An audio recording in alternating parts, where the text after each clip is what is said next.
Welcome, architects and engineering leaders. Today, we are moving beyond simple chatbots to master deep agent orchestration. We will learn how to design, manage, and govern AI agents that possess high levels of autonomy and decision-making power in your business. Let's get started. Let's define what we mean by deep agents. What are they? Deep agents are sophisticated AI systems capable of executing long-horizon tasks that require sustained reasoning over multiple steps.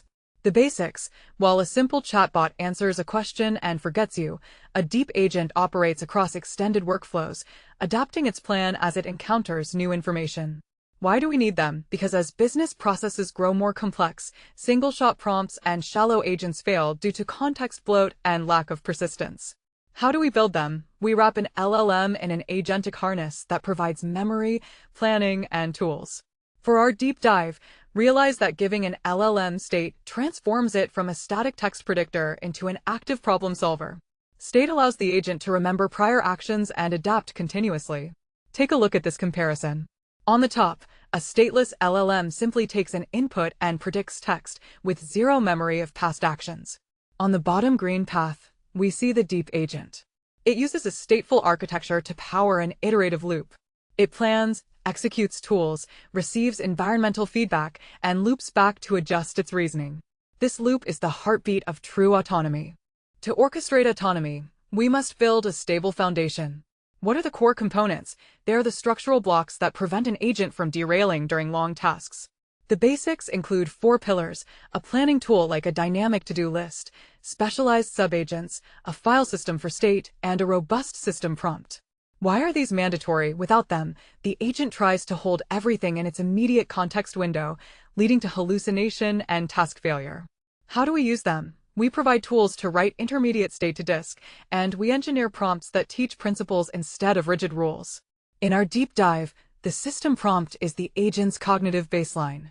By providing heuristic boundaries rather than exhaustive if/then statements, we empower the model to handle novel edge cases autonomously.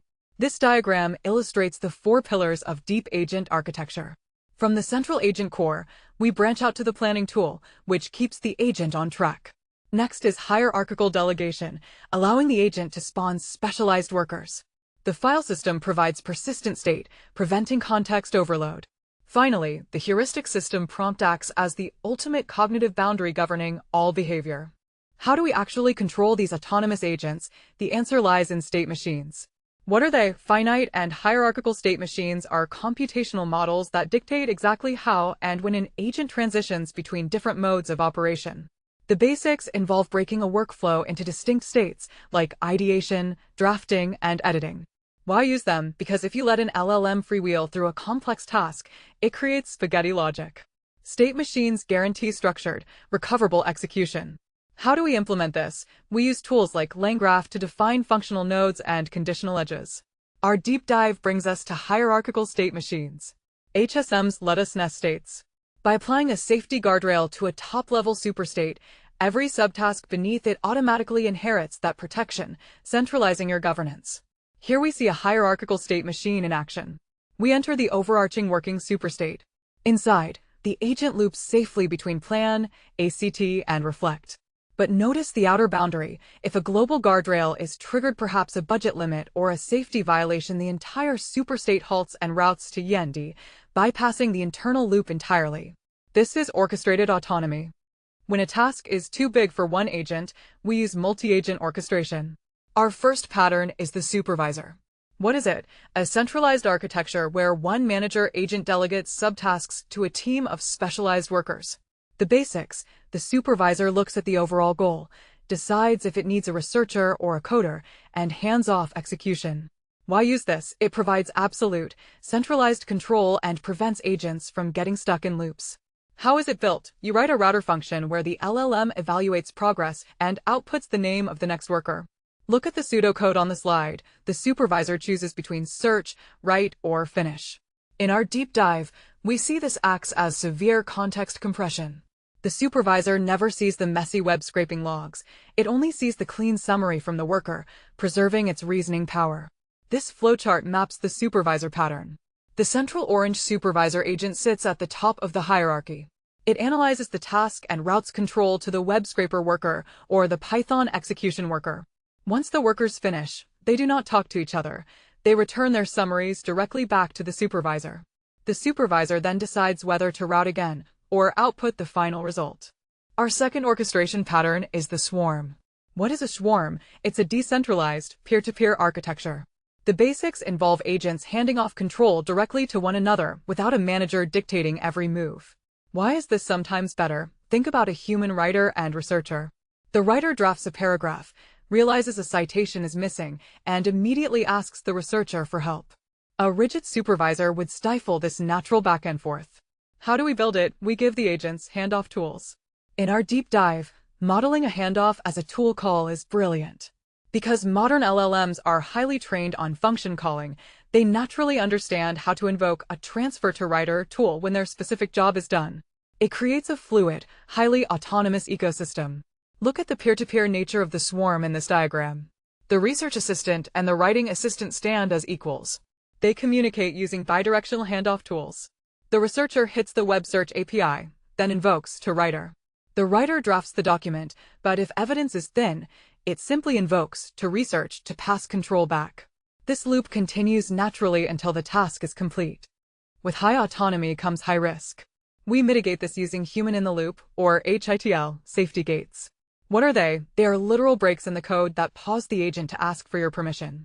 The basics: the agent researches and plans independently, but right before it modifies a database or sends an email, it stops. Why? Because full autonomy in production can lead to disaster. HTL keeps you in control. How is this coded? We use an interrupt function inside our workflow graph that freezes the agent's state. Our deep dive reveals that a good safety gate is more than just a yes or no button. We implement an edit path. If the agent proposes a flawed API request, you can edit the payload directly and resume the graph. The agent continues using your corrected data. This state diagram shows the precise flow of a safety gate. The agent enters propose action, generating a payload. It then hits the approval gate, triggering an interrupt. The system goes completely idle. If the human approves, we transition to execute action. If the human edits and rejects, we route back to propose action with the new constraints, ensuring dangerous tools are never fired blindly. Let's apply these orchestration techniques to a real-time use case: parallel feature generation. Imagine you need 6 different variations of a hero UI component. Doing this sequentially would take hours. The command: you use a high-order meta prompt, pass it your specification file, and ask for 6 concurrent subagents. Execution: your main agent acts as the orchestrator. It parses the spec, sets up a swarm, and assigns each subagent a unique task ID. Isolation is key here. Each subagent runs in total isolation. They do not pollute each other's context windows. They generate the code and write it to disk. The value delivered is immense. You are scaling your productivity via raw compute. You evaluate 6 distinct, fully coded feature variations simultaneously, choosing the best one and collapsing your development lifecycle. Let's map this journey. In setup, the orchestrator agent parses the spec file and determines the subtasks. We then hit the parallel execution phase. Agent 1, Agent 2, and Agent 3 all spin up concurrently, writing variation A, B, and C in total isolation. Finally, in synthesis, the artifacts are written to the file system, allowing the human user to review the options and select the best implementation. Let's conclude with governance, budgets, and scaling. High autonomy burns tokens rapidly. First, manage context pollution by using context compaction, summarizing long histories so the agent stays focused. Second, enforce task budgets. Set a hard token limit on your agentic loop to force the model to self-regulate and prevent runaway costs. Third, implement observability. Use platforms like AgentOps to monitor execution times and token spend across your entire swarm. Finally, build in continuous feedback. When an agent fails, prompt it to analyze its mistake and save that learning to its memory. Mastering deep agent orchestration shifts your role from a micromanaging coder to an executive directing a highly capable digital team. I invite learners to like, subscribe, and visit quicktechie.com for premium certification prep, including Q&A banks, full ebooks, audiobooks, full-length training, and interview guides. Thank you. Our final mind map summarizes deep agent governance. To scale safely, you must focus on cost control via task budgets and token monitoring. You must maintain context health through compaction and strict tool scoping. You require observability, utilizing trace logging and platforms like AgentOps. And finally, safety is guaranteed through human-in-the-loop approval gates and strict permission modes. Master these, and your autonomous systems will thrive.